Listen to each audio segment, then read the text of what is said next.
세상을 바꾸는 정치수다 팟캐스트 정치 알아바꾼다 99번째 방송입니다. 99회 방송 시작하겠습니다. 반갑습니다. 오늘 상당히 많은 분들이 방청객을 가득 메우셨네요. 고마워요. 연령대도 상당히 다양하네요. 머리 끝나신 노신사분도 많이 계시고 고맙습니다. 아마도 제 팬이실 것 같습니다. 예, 젊은 여성분들도 많이 계시고 고맙습니다. 손수 변호사님 팬이실 겁니다. 네, 손수 변호사. 네, 안녕하세요. BBK 공부 좀 했어요? BBK요? 어려운 주제입니다. 네, 어려운 주제인데, 사실 제가 BBK를 완전히 모르는 게 아니라,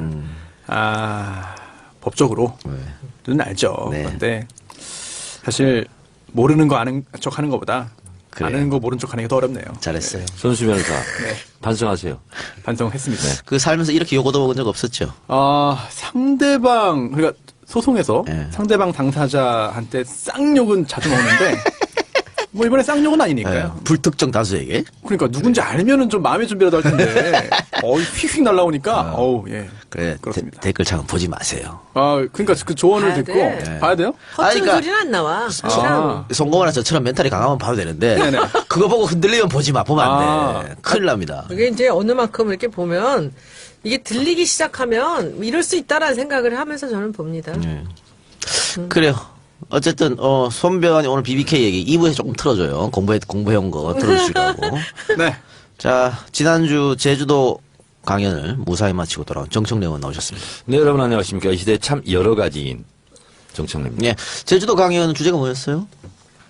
문재인 정부 개혁의 과제와 성공의 길. 주체가?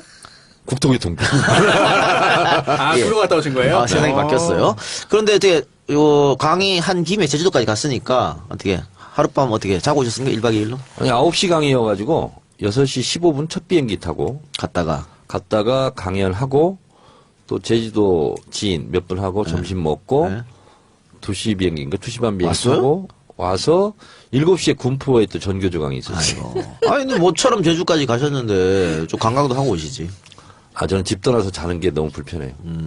그래서 그냥 당일치기 왔는데 그럼 외국 갈 때는 사모님이랑 같이 가셨으니까? 북유럽 갈 때 괜찮고? 이번에 진짜 편하더라고요. 왜냐면 저는 다른 건 다 괜찮은데 막 이렇게 짐을 쌌다가 풀었다가 다시 싸잖아요. 원래 한 가방이 들어왔는데 다 못 싸요. 넘쳐가지고. 풀었다가 다시 할 때는? 다시 할 때는. 그래서 이번에는 저희 집사람이 가서 도움을 주셔가지고. 뭘 주셔 다 싸준 거지. 다 풀어주고. 그래서 그냥 편하게 갔다 앞에서. 왔다? 그럼요. 네네네. 네, 그래요. 근데 예. 국토교통부 있잖아요. 예. 그 인재개발원이라고 있더라고. 근데 공무원들이 저도 처음 알았네요. 1년에 50시간 연수를 받아야 된대요. 예.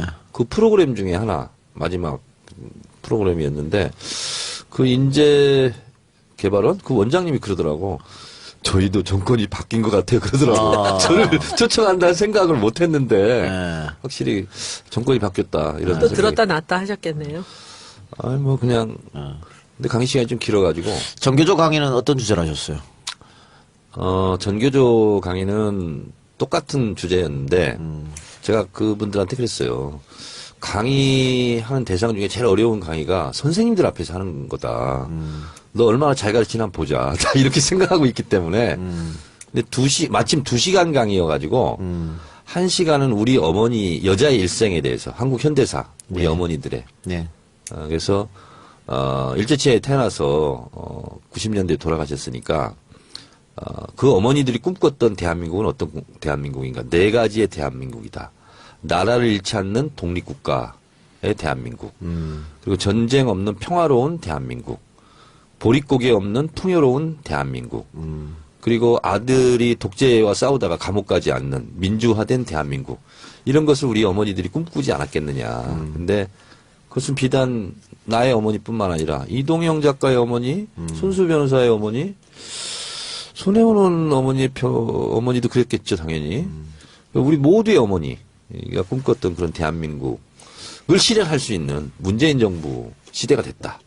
잘하자. 네. 이런 거였어요. 그런데 정교조가 지금 창립한 지 한 30년 가까이 됩니다. 네. 그런데 창립하고 나서 노태우 정권에서 굉장히 핍박 받았죠. 그래서 강제로 해임되신 분도 많고, 김영삼 정권 때에서도 제대로 복직이 안 됐고, 복직 조건으로 정교조 탈퇴 뭐 이런 것도 걸고, 어렵게 참 교육민주화를 위해서 열심히 투쟁하신 분들인데, 요즘 말이에요. 정교조에 대한 이미지가 상당히 안 좋더라고. 거기에 대해서 정교조 선생님들하고는 어떤 이야기를 좀 나눠보셨나요? 제가 도종환 의원하고는 한번 얘기해 본 적이 있어요. 도종환 의원이 1989년 한양대 전교조 창립식 때 굴비처럼 정경한테 연행돼가거든요. 선생님들이 굉장히 충격적인 사건이었어요. 그래서 이제 도종환 의원님도 해직이 됐다가 복직이 되고 그리고 이제 다시 국회의원이 되고 이제 교육부 장관까지 됐잖아요. 예. 본인도 아마 만감이 교차할 거예요. 해직 교사 출신으로서. 근데 전교조 선생님들이 이 방송 들으면 저한테 또 어떻게 뭐라 할지 모르겠지만 저는 전교조 분들한테 항상 그런 얘기 했어요. 교원 평가제 이거 받아라. 왜냐면 어느 직장이든 다 평가제가 있는데 우리는 선생님이니까 받으면 안 된다? 그 애들이 어떻게 평가할 수 있냐? 부모들이 제대로 할 수 있냐? 이렇게 얘기를 하는데 나는 받았으면 좋겠다. 근데 전교조 처음에 출범할 때는 우린 스승이라기보다는 노동자다. 예. 이렇게 해서 또 출범한 거잖아요. 이게 모순점이 좀 생기는 것 같다. 그래서 교원평가제 이것을 좀 슬기롭게 잘 넘겼으면 좋겠다. 이런 조언은 저는 계속 했었어요. 그런데 이 MB 정권 박근혜 정권이 보수 정권 들어서면서 또 보수 언론을 중심으로 전교조에 대해서 굉장히 비판적으로 기사를 쓰고 무슨 전교조 가입한 선생님들이 무슨 다 좌빨린 것처럼 그렇게 막 학대 해석하고 새누리당이나 자유한국당에서 계속 지금도 그런 식으로 얘기하고 있잖아요. 그런 것 때문에. 예. 제가 제 처하고 대화가 많지는 않은데. 아, 선생님이죠? 예. 아내가. 예. 전교조? 예. 그래서 얼마 전에 요 얘기를 한번 했어요. 잠깐 짧게 그랬는데 그 학교에서 제 처가 유일한 전교조원이래요. 지금? 예. 야. 없대요, 아예. 교원평가제 이런 거 얘기해봤어요? 그렇게 깊이 있는 대화는 저희가 하지 않습니다. 근데 이게 항상 문제가 됐었어요. 이렇게 왜 거기는 안 받냐부터 시작해가지고. 근데 또 내부터 선생님들 얘기 들어보면 또 일리가 있기도 해요 또. 그래서 좀 이게 복잡하더라고. 이렇게 쉽게 얘기할 수 있는 문제는 아닌 것 같아요. 근데 왜 그 아내분 혼자만 네. 전교조인 거예요? 인기가 별로 없대요. 인기가 없다? 네, 인기가 없고 또 전교조 이게 방송 나가도 되나 모르겠는데 네. 전교조원입니다만 전교조가 예전에 비하면 많이 좀 변한 것 같다라는 이야기를 스스로 할 정도거든요. 뭐 어땠다가 지금 이렇게 변한 건지 뭘 말하는지는 제가 외부인이니까 정확히 모르겠지만 그런 대화를 좀 해, 다음 주에 전해드리겠습니다. 알겠습니다. 다음 주에 무슨 일인지 한번 네. 물어보고 개인적 감상이니까는 변했다고 네. 생각할 수도 있겠죠. 그냥 물어보고 오시기 바랍니다. 어쨌든 전교조 선생님들 저는 사실 전교조 선생님 덕분에 소위 말하는 의식화가 됐다. 이렇게 볼 수도 있으니까. 저도 그래요. 전교조 저는 제가 사실은 전교조 교육민주화 선언이 1986년 5월 10일 날 있었거든요. 그때 신일고 국어 선생님이었던 이수호 선생님. 제가 인터뷰를 하러 간 적이 있어요. 민주노총 위원장 하신 분이에요. 그렇죠. 그분이 일대 전교조 교육민주화 선언 주도했던 분이거든요. 그래서 제가 그때 학보사 기자 때인데 인터뷰를 하러 갔었는데 그때 제가 대한민국이 바로 서기 위해서는 언론, 교육 이것이 바로 서지 않고서는 앞으로 통일도 힘들겠다. 그래서 전교조 출범한다고 그랬을 때 제가 얼마나 이렇게 속으로 박수를 쳤는지 몰라요. 예. 자, 소영 나오셨습니다. 안녕하세요. 예. 지금 교육 얘기를 하고 있습니다. 전교조 얘기를 하면서. 네네. 교문이잖아, 교문. 교문이고 또 그래서 교육부 장관 김상훈 후보자 임명이 또 중요한 건데 인사청문회가 1박 2일 동안 했습니까? 하루만 끝났나요? 네, 조용한 1박 2일 의원이 했는데. 문체부 장관이었구나. 교육부 장관. 아까 정정합니다. 아까 제가 교육부 장관이라고 그랬어요? 했어요. 1박 2일 했는데 저는 오후에 목포에 행사가 있어서 오후에는 내려갔죠. 이렇게 미안했죠, 아주. 그랬는데 그 교육부 장관 후보자 인사청문회에서 가장 중요하게 공방이 오갔던 것은 이제 논문 표절 같아요. 네. 서울대에서는 문제 없다고 얘기했던 것 같고 자유한국당을 비롯한 야당에서 이거 가지고 계속 물고 들어진 것 같은데 특히 이은재 의원이 또 하나에서 10까지 모든 사람들이 다 논문 얘기를 하는 얘기했죠. 거예요. 예. 그거 좀 풍경 좀 그렇게 전해주세요. 끔찍할까? 예. 처음에 딱 갔더니 복도에다가 자기들 노트북 컴퓨터 뒤에다가 이렇게 피켓을 붙인 거는 그러려니 하는데 복도에다가 거의 그냥 경문들을 붙여놓은 거예요. 그걸 붙인 걸 갖고 꽤 다선 의원들, 중진 의원들이 그걸 갖고 자기 자유인데 그걸 왜 떼느냐 난리가 났어요. 왜냐하면 위원장이 때라 그랬잖아요. 위원장이 떼란 게 아니라 위원장이 국회에 관리하시는 데다가 의뢰를 해서 이것이 적법한 것이냐를 물었어요. 그러니까 위법하다. 그때 위법하다 해서 그 떼었어요. 떼었다고 난리를 치는 거야. 그런데 그게 이제 우리가 보통 5개 광고죠. 이 지명 광고가 아니고 TV 광고 아닌 경우 이제 5개가 벽보 같은 것들. 이것은 다 법이 있어요. 지정된 장소에만 붙여야 되는 것이죠. 국회에도 보면 게시판 붙이는 데 있잖아요. 그 외에는 어느 누구도 붙이지 5개 않습니다. 광고물에 관한 법률. 그렇죠. 법이 있고 그 법은 뭐냐면 허가를 받은 장소에만 하게 돼 있어요. 현수막도 허가를 받은 장소가 아니면 다 떼버려요. 구청에서 와서.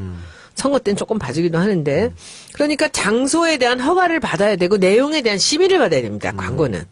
그런데 장소 허가도 받지 않고 내용의 심의도 없이 그렇게 무슨 뭐 정말 어디서나 볼 수 있는 그런 경문들을 말도 안 되는 얘기들을 붙여놨는데 근데 그 얘기를 갖고 또 한참 또 있었고 그다음에 이제 그건 이제 국회에서 와서 띄었는데 이제 그 컴퓨터 뒤에다 써놓은 것이 뭐 되게 뭐 그 5대 뭐 그 5대 비리. 네, 비리라 그러나 그 뭐 이거 정산하는 거 뭐 이런 얘기들이 쭉 나오는데 이제 한 분이 그 인생 자체를 좀 폄훼하는 그런 얘기를 했죠. 그러니까 가짜 인생, 뭐 논문 도둑, 가짜 인생. 근데 저는 그걸 보고 생각을 했어요. 제 바로 앞자리에 계신 분인데 아무리 우리가 국회의원을 앉아서 이 인사청문회를 한다고 한들 저 사람의 인격 자체를 우리가 가짜 인생이라고 말할 자격이 있는가?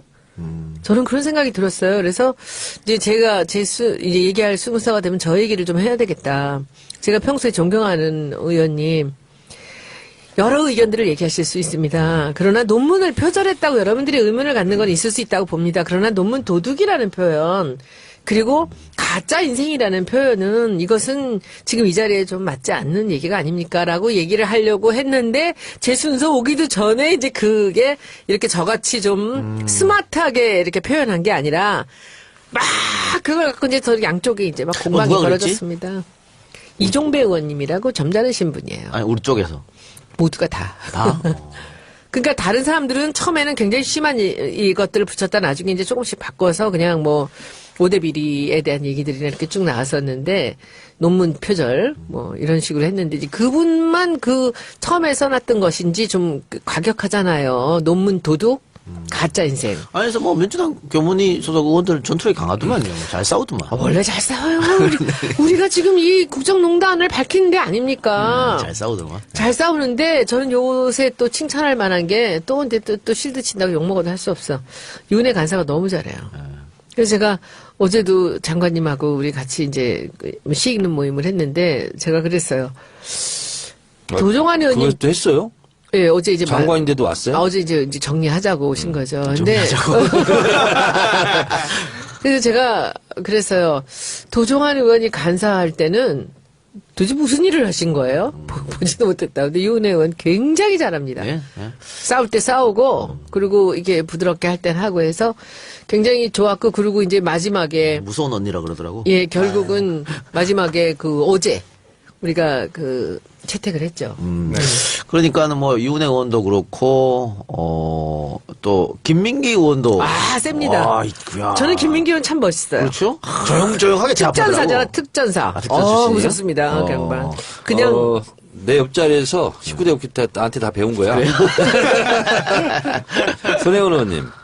자, 이거 제가 하나 물어보겠습니다. 초선 의원에게 질문한다. 예. 뭐냐면, 국회의원들이 발언할 때 보면 참, 보통의 인간으로도 어떻게 저런 발언을 하나. 그런 생각이 들 때가 있잖아요. 너무 수준이 낮고, 저질스러운. 그때 무슨 생각이 드세요?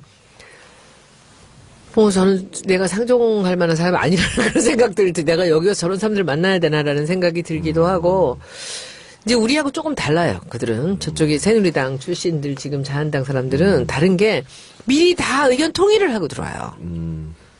그리고 자기들이 목표가 아무리 중차대에 하다 하더라도 어떻게 이렇게 속보이게 다 짜갖고 들어오지라는 그런 생각이 들고 그리고 아주 부끄러운 줄도 모르고 방송에 다 나오는데도 불구하고 한 말 또 하고 한 말 또 하고 이 사람이 한 거 이 사람이 또 하고 우리 당은 그렇진 않아요. 제가 1년 봤잖아요. 우리 당은 그렇진 않아요.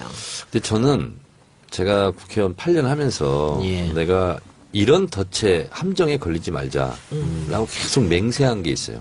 그게 뭐냐면 내가 왼쪽 가슴에 차고 있는 금배지는 국회의원 정청래지 개인 정청래가 아니다. 근데 사람들이 불일치가 되는 경우가 많고 너무 착각하는 경우가 많아요. 그래서 특히 어떤 경우냐면 그 국회 직원들 혼낼 때 보세요.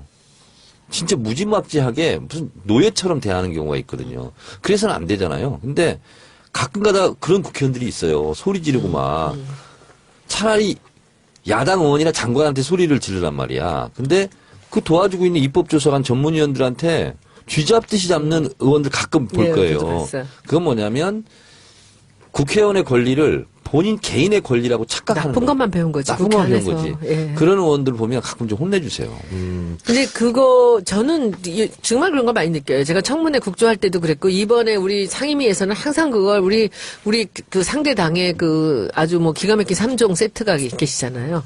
네. 누구라고는 얘기 안 그분 하겠습니다. 특히 그래. 아, 3종 세트 기가 막힌 3종 세트가 정말 기가 막혀요. 그러니까 이번에 표창원 의원 와가지고 그 도정환 의원 자리 대신 들어와서 엄청난 이제 실력 발휘를 했는데 아, 도정환 대신에 갖고 왔네요. 네. 나는, 표현이 왜 저기가 있지? 그래가지고 이제 왔는데 우리가 이제 여기 오신 김에 네. 아 눌러 앉아라 그랬더니 자기는 인생을 조금은 평안하게 살고 싶다고 안행이해 같은 데서 스마트하게 살다가 여기 오니까 완전히 아사리판이라고. 우리 원래 그래요.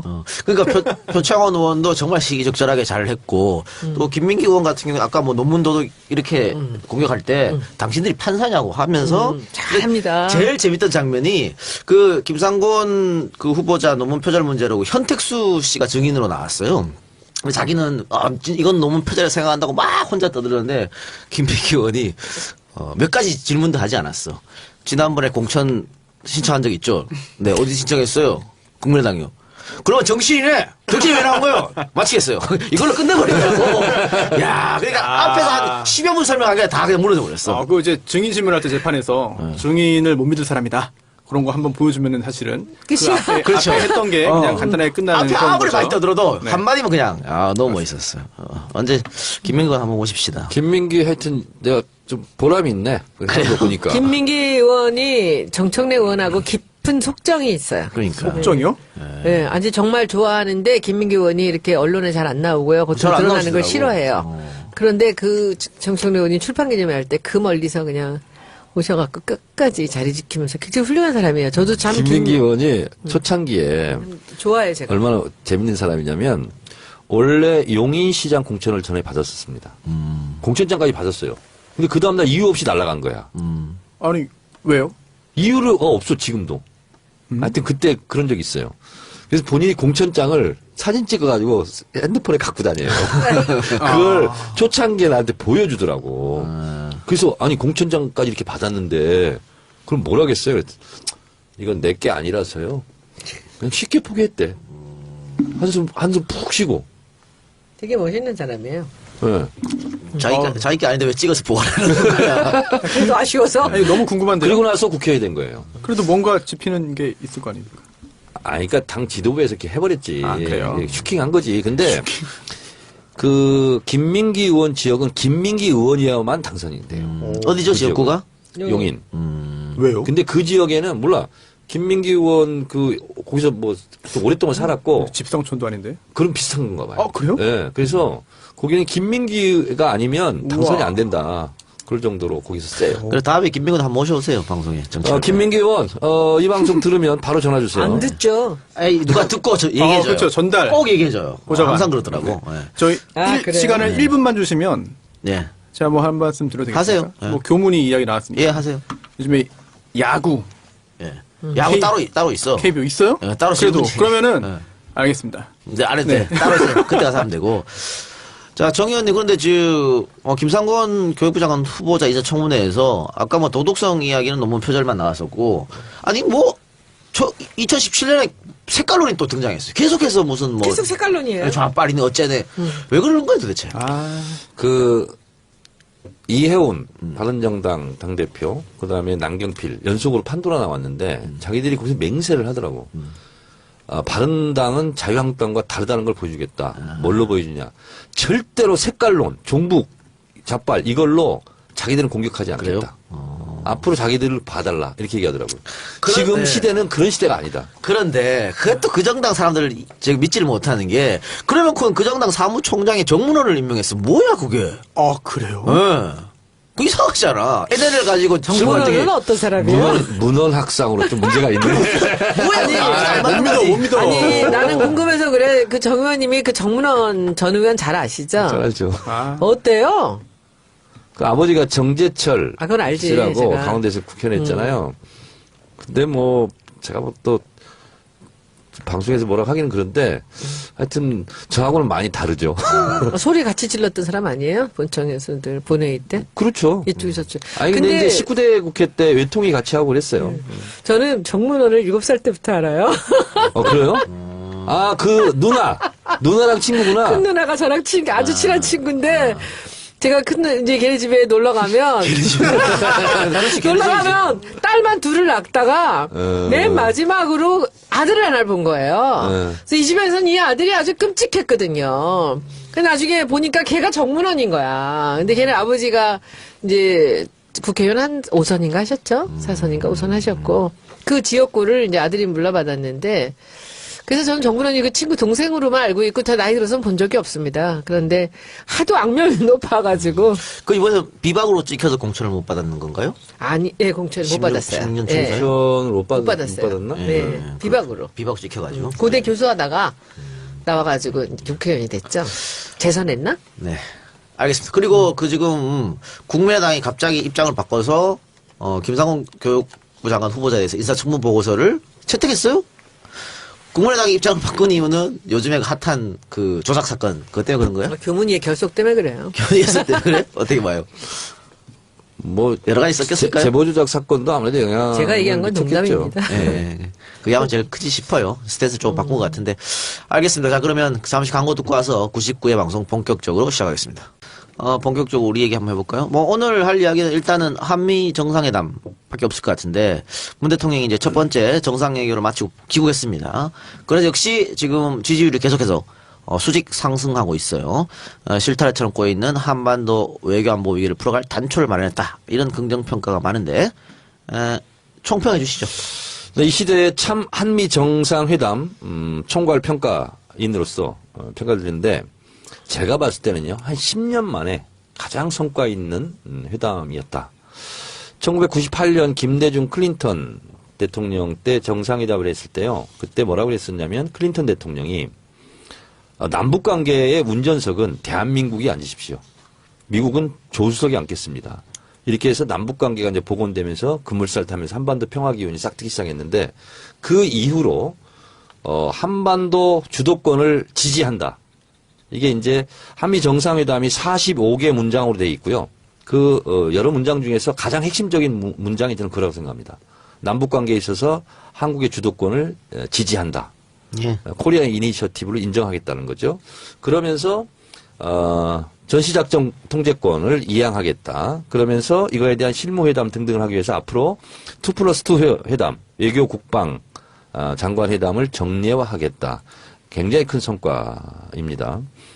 그리고 처음에 문재인 대통령이 미국에 방문하면서 소박하게 목표치를 얘기했습니다.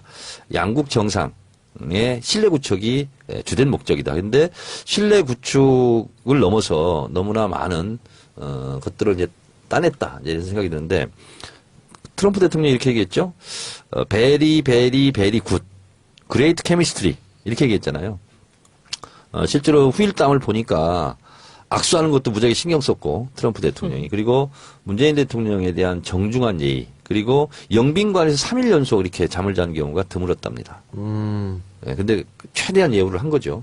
이게 국빈 방문이 아니었거든요. 예. 공식 실무 방문이었음에도 불구하고 국빈 방문 그 이상의 환대를 해준 거죠. 네. 그러니까 가장 큰 성과는 방금 정 의원 말씀한 것처럼 남북 주도권에서 한국의 주도권 인정. 그러니까 트럼프가 동의한 거죠.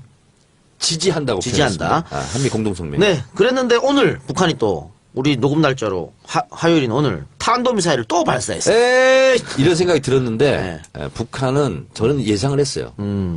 이런 일이 있으면 꼭 저렇게 한번 합니다. 존재감을 한번 보여줘야 존재감을 되니까. 과시하고 그렇지. 그리고 나서 협상에 임합니다. 그래서 그다지 놀랄 일은 아니다. 그리고 북한의 이런 행태들이 반복돼 왔어요. 너무 이렇게 긴장할 필요 없다.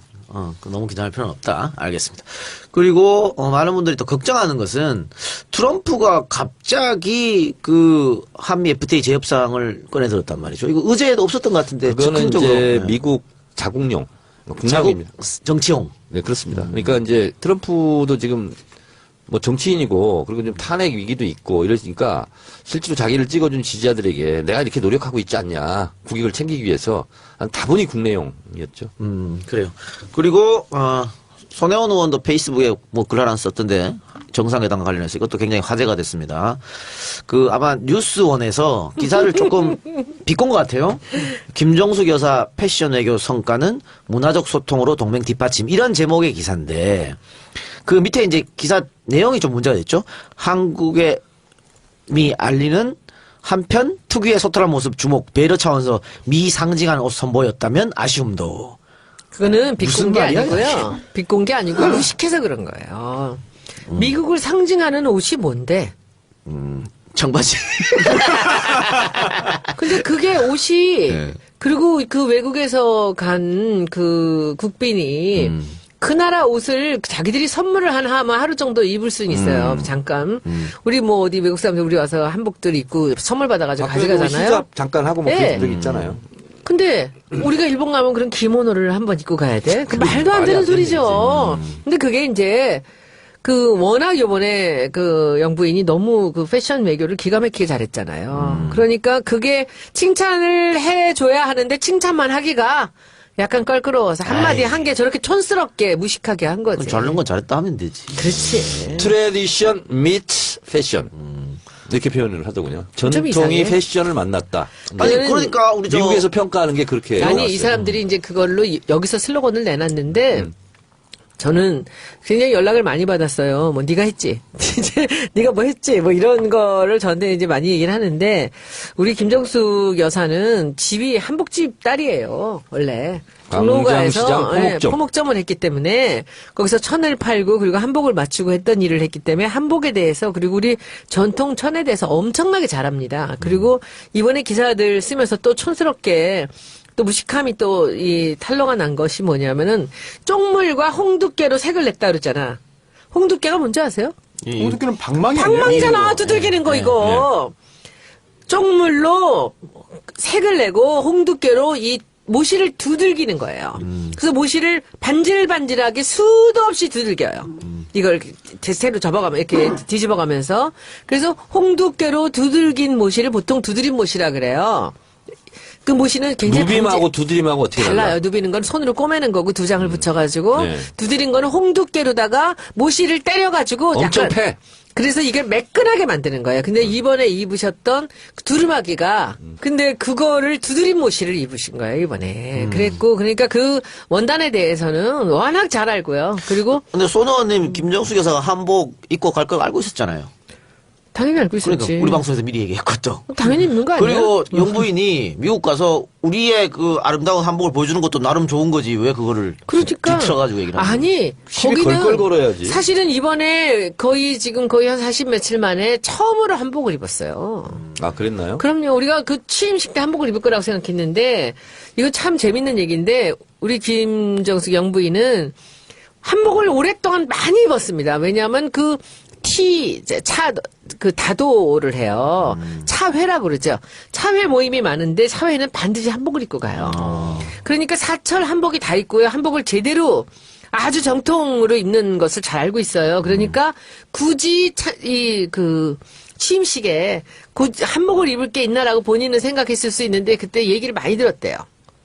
본인은 그 프린트된 우리 전통 무늬가 프린트된 그 자켓을 입었는데 사람들이 그날은 한복을 입었어야 되지 않느냐라는 얘기를 많이 들었었다는데 이번에는 가면 당연히 만찬에는 한복을 입는 거죠. 근데 제 생각에는 여름인데 우리나라는 그 여름에 정장으로 한복을 입기에는 뭐 한산 모시만한 게 없거든요. 그렇죠. 예, 그랬고 이제 그걸 어머니가 갖고 계시던 두드림 모시하고 이제 그 쪽하고를 그걸 갖고 이제 이용을 해서 그거를 만들었다는 건데 그게 이제 거기서 스토리텔링이 되고 그러니까 또 좋았죠. 들어올 때 입으셨던 옷은 비행기 내릴 때 그거는 춘포라 그래서 명주 한 줄 그리고 모시 한 줄로 시줄 날줄로 짠 그런 우리 또 전통전입니다. 그러니까 굉장히 우리나라 천에 대해서는 아주 많은 그 지식과 경험을 갖고 있다고 보면 됩니다. 김정숙 여사가 이제 사실은 이제 외교는 대통령이 공식적으로 하는 거고 그다음에 이렇게 영분이라든가 아니면 같이 갔던 문화 사절단이라든가 이런 사람들이 그 국가의 이미지나 국가 브랜드 가치를 높이는 것을 보고 공공외교라고 그러거든요. 근데 이번에 김정숙 여사는 그 공공외교 측면에서 굉장히 역할을 크게 했죠. 그럼요. 예. 자, 그리고 멜라니 앞에서 세상에 어떤 옷과 어떤 스타일이 거기서 살겠냐고. 그러니까 딱 우리 전통 옷 입고 하니까 그냥 악한 거지 다들. 그렇죠. 예. 자, 그리고 그 이번에 한미 정상회담에서 사드 이슈는 뺐습니다. 주요 의제에서. 그러니까 그 난리를 쳤잖아요. 문정인 교수. 근데 문정인 교수가 뭘 잘못했냐고 결과적으로 봐도. 그러니까 사드는 당연히 미국의 입장에서도 국내법 절차에 따라서 하는 것은 너무나 당연한 거다. 오케이 하고 그냥 끝나버린 거예요. 이거는. 그런데 그 문재인 대통령이 미국 국회의원들 만나서 환경 영향 평가를 이제 우리나라에서 하는데 그것이 사드를 돌려보내는 그런 거는 아니다. 의심하지 말라 이런 발언을 했거든요. 그래서 중국이 또 여기서 반발하고 있는데. 그러니까 중국하고 이제 정상회담에서 이 난제를 또 풀기는 풀어야 되는데 어쨌든 미국에 갔으니까 최대한 립서비스로 하는 거예요. 그래요. 그리고 문정인 교수도 JTBC 그 인터뷰에서 그렇게 얘기를 하시더라고요.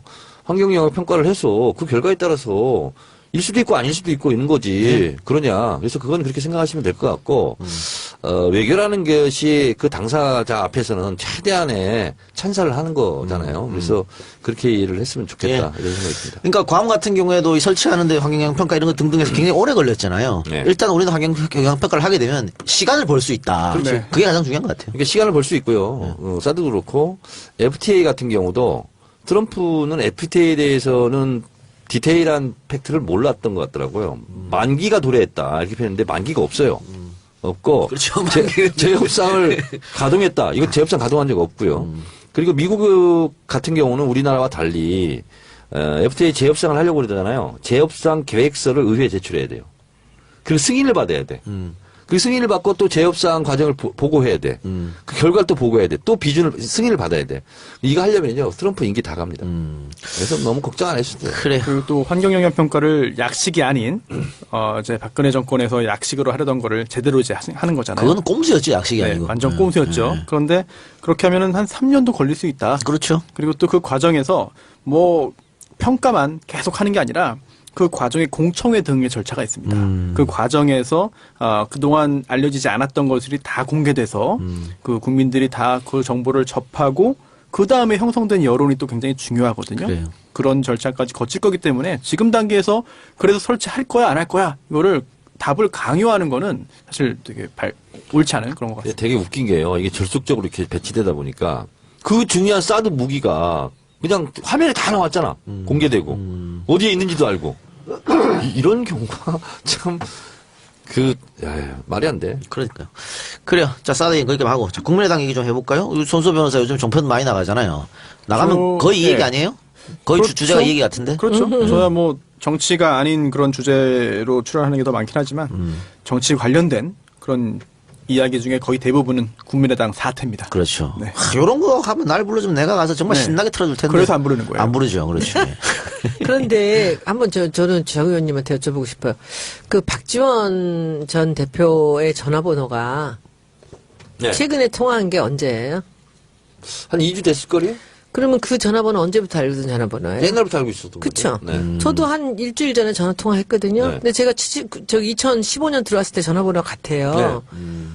그러면 전화가 이 사람이 저거 두 개 갖고 있다고 제가 한들 공개해드릴까요, 지금? 아니 그러지 마요. 두 개를 갖고 계셔도 이게 국회의원들이나 이 국회 내부에서 쓰는 전화는 그 전화잖아요. 안 바뀌었거든요.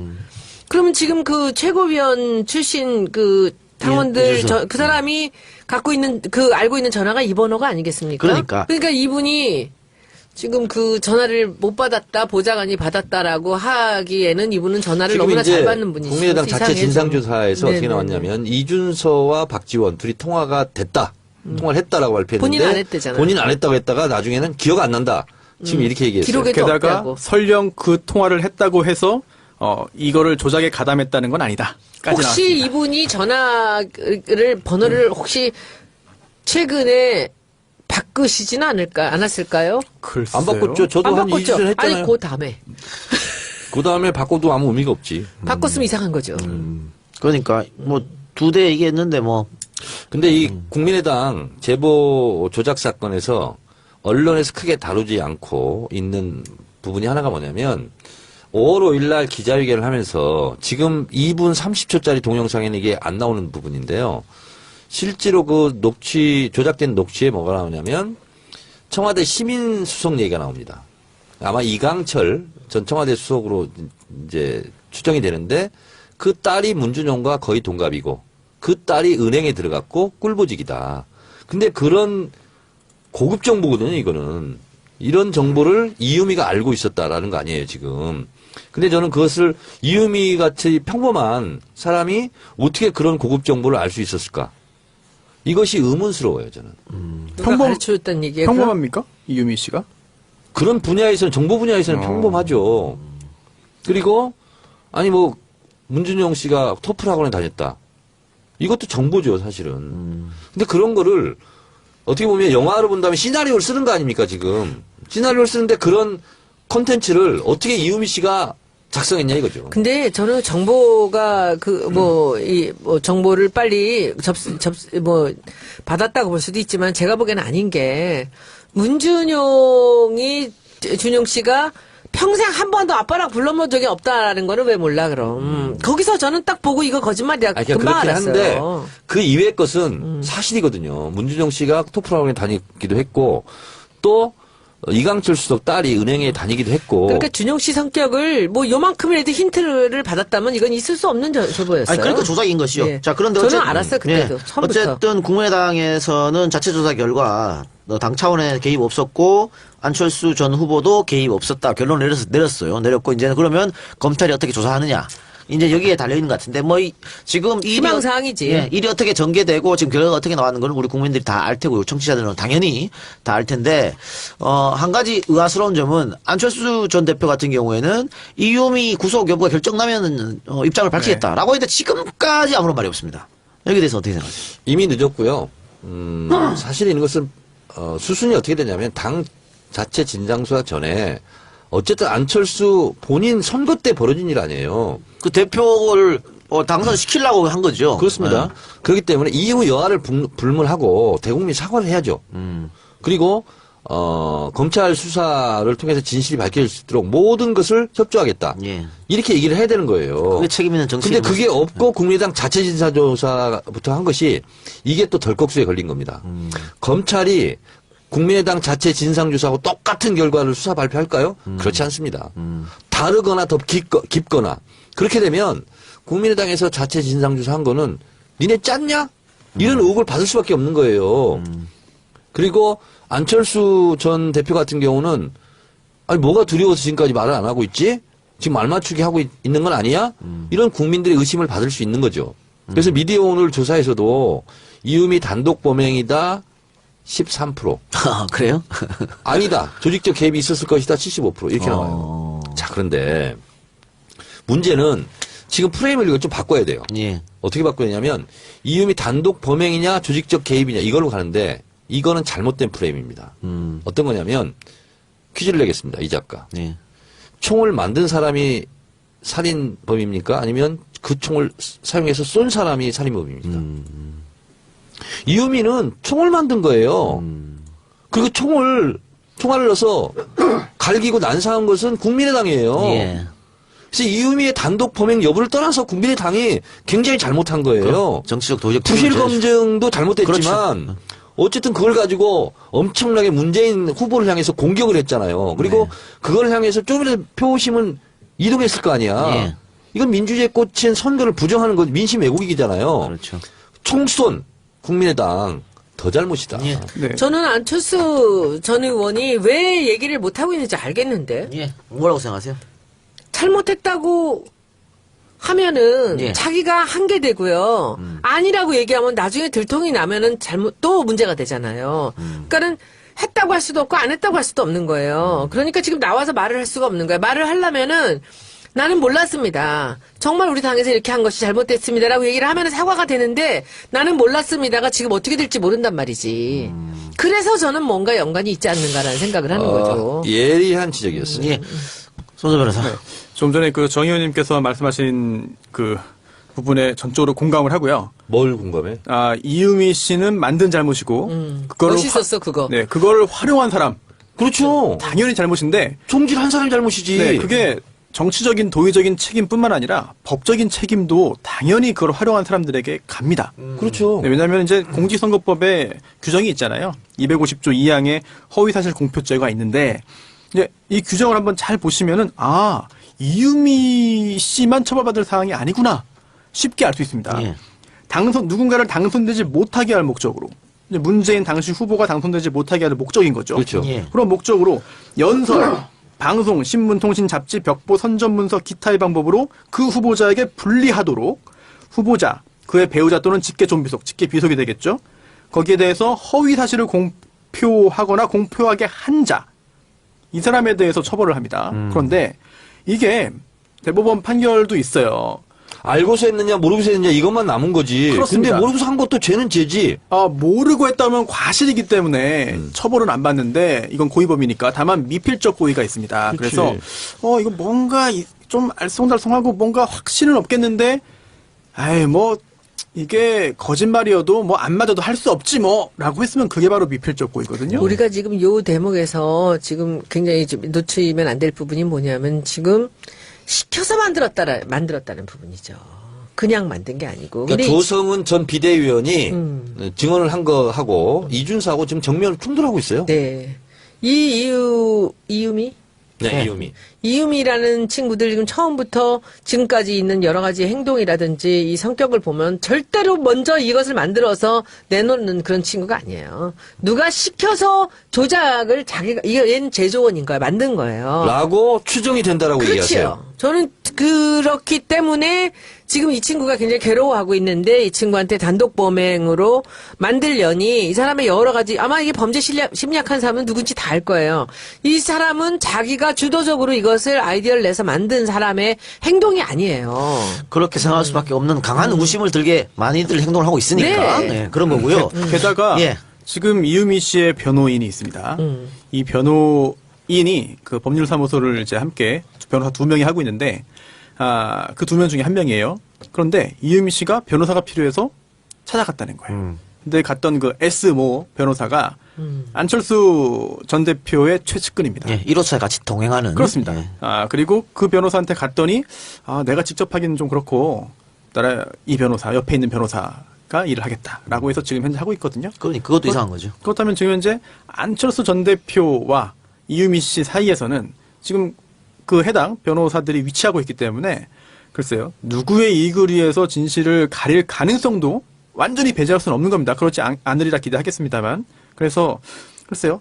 이게 안철수 전 대표로 대표되는 그 당의 주축인 세력들과 주축인 분들과 완전히 지금 관련이 없느냐. 예. 제가 볼 때는 이유미 씨가 정말 세상에 아는 변호사가 없어가지고 어쩔 수 없이 거기로 간 게 아닌 이상 예. 당 차원에서 무마시키기 위한 것이 아니냐. 이런 댓글이 있더라고요. 국민의당 입장으로 안철수 입장으로 보면 결과적으로 이유미는 엄청난 국민의당에 해당 행위를 한 건데 그렇지. 미워 죽겠는데 왜 도와줘. 변호사를 도와주냐? 그렇죠. 예. 그러니까요. 그때 이런 얘기도 있어요. 아니 스승과 제자 사이에 제자가 제발 좀 살려달라고 죽고 싶은 심정이라고 이런 걸로 문자를 보냈는데 3번이나. 그걸 쌩까는 답변을 안 스승이 해. 어딨냐? 네. 이런 것도 있어요. 그러니까요. 그리고 아까 그 법률 이야기 말씀드리다가 잠깐 중단했는데요. 이게 허위사실 공표죄로 처벌받기 위해서는 그게 허위사실이어야 하고요. 그런데 이게 그 과정에서 제보를 받고 잘 검증을 최선을 다해서 했습니다. 그래서 우리가 즉 국민의당에서 볼 때 이거는 정말 믿을만하다.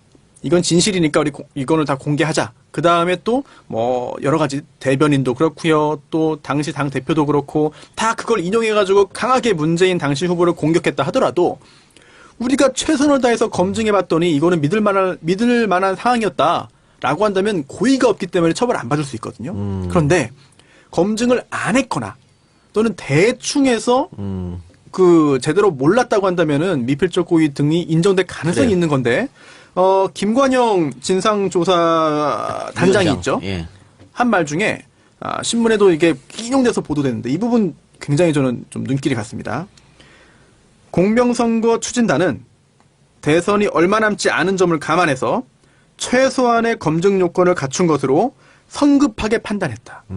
이거는 자백입니다. 제대로 검증 안 했다는 거거든요. 제대로 검증 안 했기 때문에 자기들이 제대로 파악을 못했고 그렇다면은 제대로 검증 급해서 대충 했다. 그렇기 때문에 아닐 수도 있다는 걸 알았고 그래도 할 수 없다라는 쪽으로 해석이 된다면은 이거는 이걸 그래서 이렇게 이야기하고 공격했던 사람들에 대해서 다 고의 인정될 수 있는 거고요. 과거에 이명박 박근혜 정권에서 당시 야당 정치인들이 그런 논리로 굉장히 많이 유죄 판결을 받기도 했습니다. 예. 그렇지 않습니까? 예, 그렇기 때문에 지금 국민의당 이번 사태에 대해서 후폭풍이 거센 거죠. 그래서 최근 여론조사를 보면 국민의당은 호남에서 자유한국당에도 뒤지는 이런 수모를 지금 당하고 있는데 앞으로 안철수 전 대표의 정치적 입지 굉장히 좁아질 것 같고요. 뭐 정계 은퇴까지 생각해야 되지 않을까 그런 생각도 드는데 국민의당의 후폭풍과 안철수의 정치 행보, 향후 행보 같은 것은 우리 내일 100회에서 방송되는 정청래의 키워드 분석 시간에 좀 더 나눠보도록 하겠습니다. 근데 여기서 한 가지 더 말씀드릴 게 4월 1일자 지금 제가 검색을 잘 못하겠는데 네. 박지원 대표가 이 사건인지 아닌지는 잘 모르겠어요. 근데 문준용과 관련해서 다른 팀에서 뭐 하고 있다. 신빙성 있는 뭐가 있다.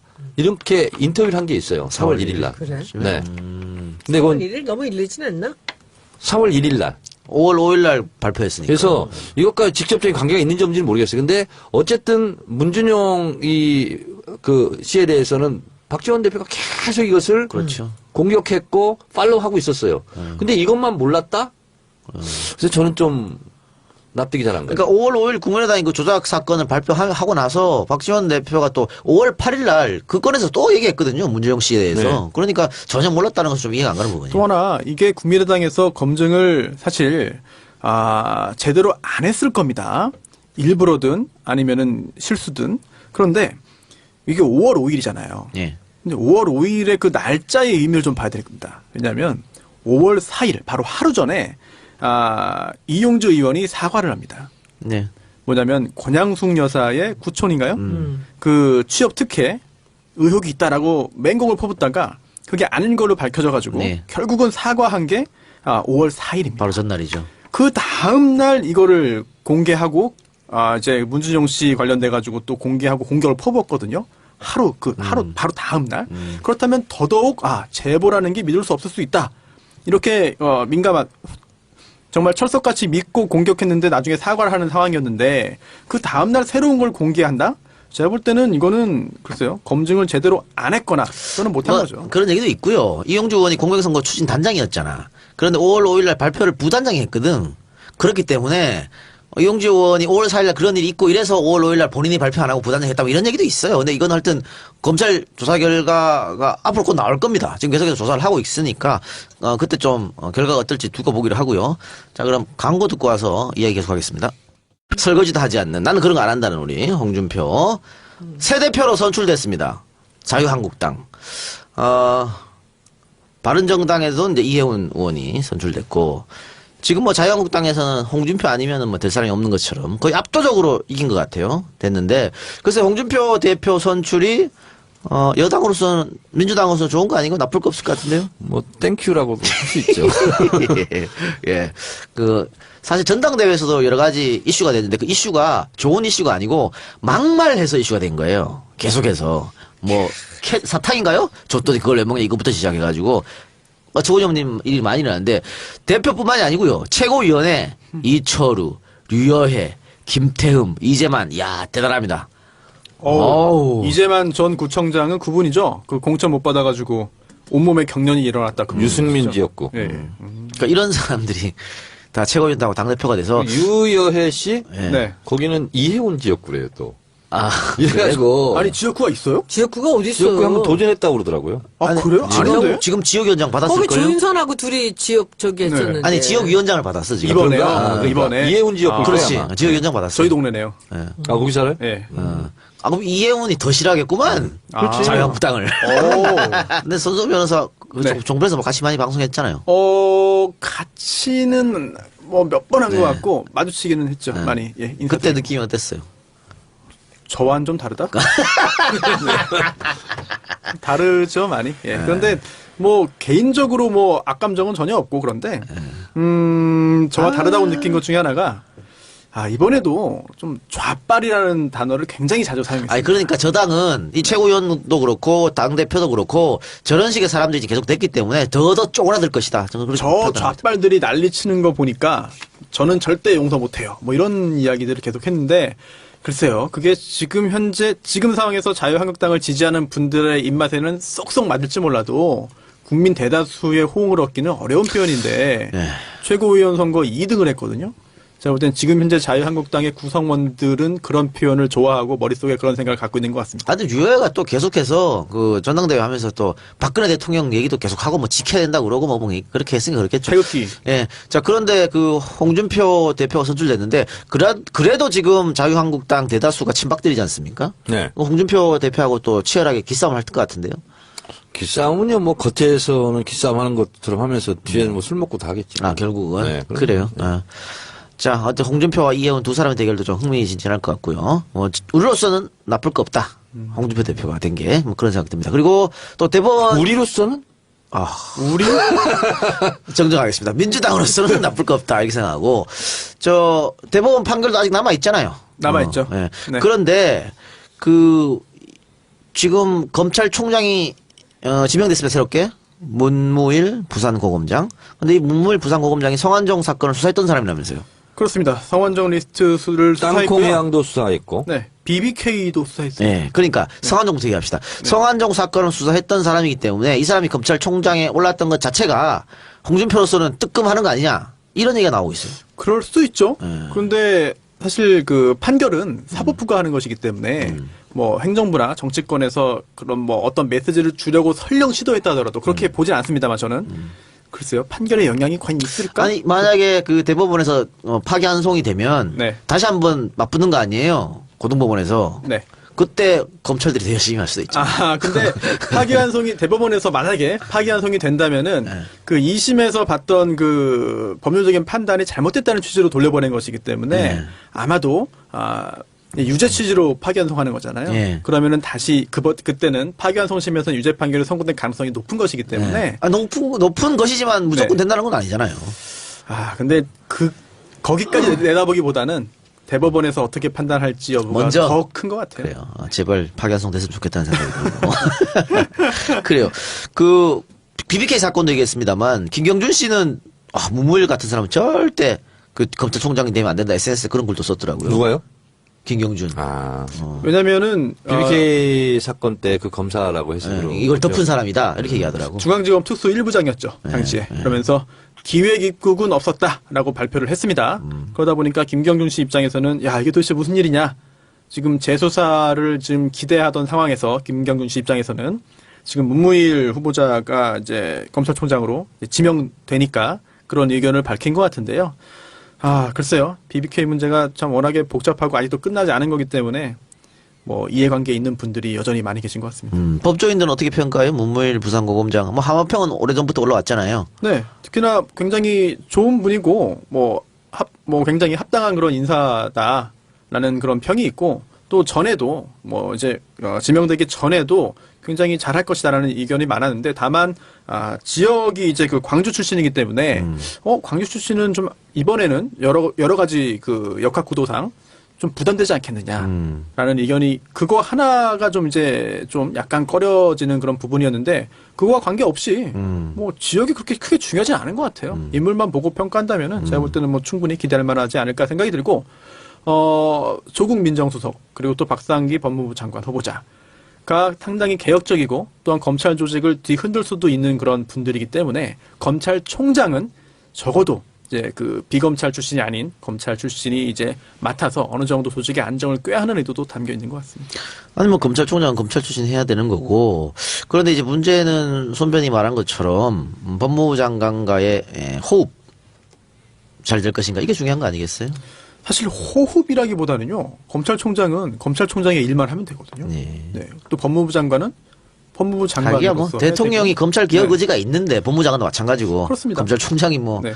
반대한다고 그게 안 이루어지는 건 이미 아니니까. 구체적으로 무언가를 지시하지 않아도 전 국민이 다 알고 청취자분들도 다 아시는데 여기 이렇게 뭐 이 자리에 있으신 분들은 더더욱 잘 알겠죠. 그래요. 본인의 역할과 소임을. 근데 문무일 지금 신임 검찰총장 후보자 이거 최도수 사건도 수사했네요. 그래 구속 기소했네. 2004년에. 그리고 2015년에 성한종 리스트 특별수사팀장 맡아 홍준표 기소를 했고. 그래 하여튼 뭐 어떻게 될지 좀 지켜보도록 하고 문재인 대통령 임명했으니까 제대로 된 사람 임명했겠죠 뭐.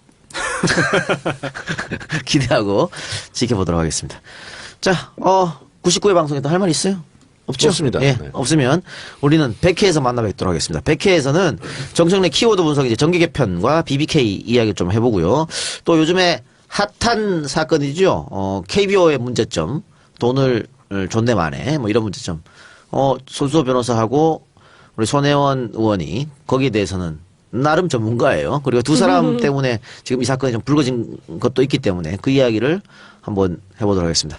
자, 그럼 정치 알아야 바꾼다 99회 방송 마치고요. 저희는 내일 100회 방송으로 돌아오도록 하겠습니다. 저희 100회 방송이라고 케이크도 주셨는데 예, 고맙게 잘 먹겠습니다. 잘 먹었습니다. 고맙습니다. 너무 먹었어요, 맛있어요. 투어 여행사. 투어이브 사장님께서 투어이브 참 좋은 여행사예요. 네, 투어이브도 많이 사랑해 주시기 바랍니다. 자, 들어주신 여러분 대단히 감사하고 네, 수고하셨습니다. 네, 다음 내일 뵙겠습니다. 네.